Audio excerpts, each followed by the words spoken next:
Es interesante también que estas 4 partes que integran la estructura formal de la demanda están relacionadas con las etapas procesales y con la sentencia.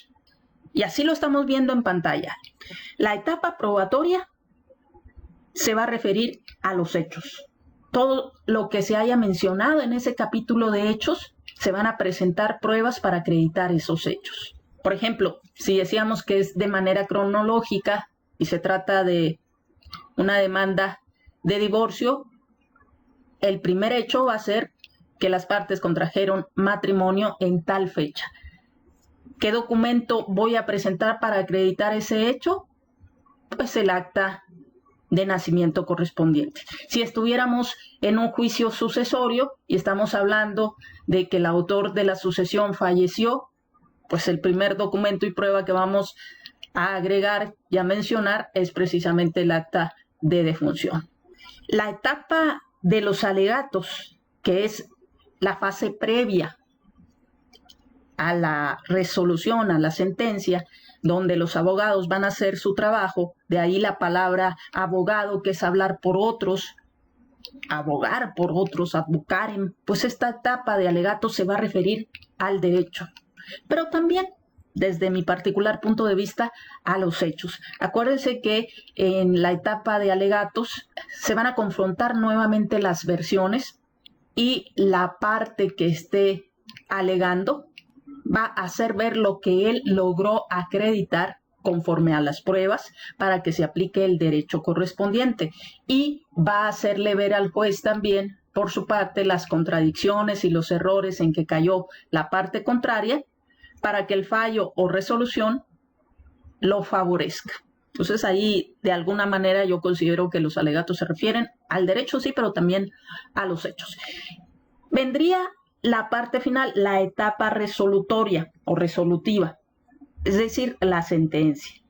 El órgano jurisdiccional va a resolver las peticiones de fondo. Esto es, si se condena o no al demandado a desocupar el inmueble, objeto del arrendamiento, y además a pagar una cantidad de dinero, la que deba por las rentas que no se pagaron. Si se declara la nulidad de un contrato.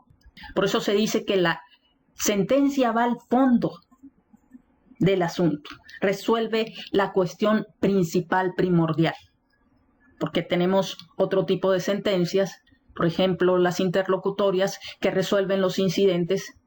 También conviene mencionar la correspondencia entre las partes de la demanda y la sentencia. Y así tenemos que, si en la demanda tenemos el proemio, en la sentencia vamos a tener el preámbulo, que contiene los datos de identificación del juicio. Aquí también el juez va a identificar el juicio, así como en el proemio el actor se identificó, se presentó ante el órgano jurisdiccional, mencionó qué acción, en qué vía estaba ejercitando y en contra de quién, y le mencionó el domicilio.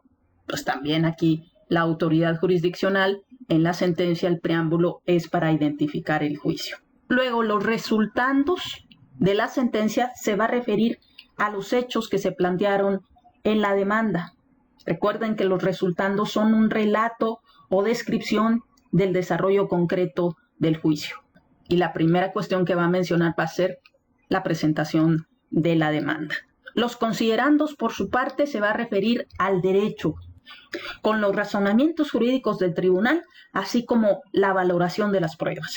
Y finalmente, los resolutivos, los puntos resolutivos, se van a referir a las pretensiones, a las prestaciones que reclamó en la demanda el actor, es decir, a los puntos petitorios.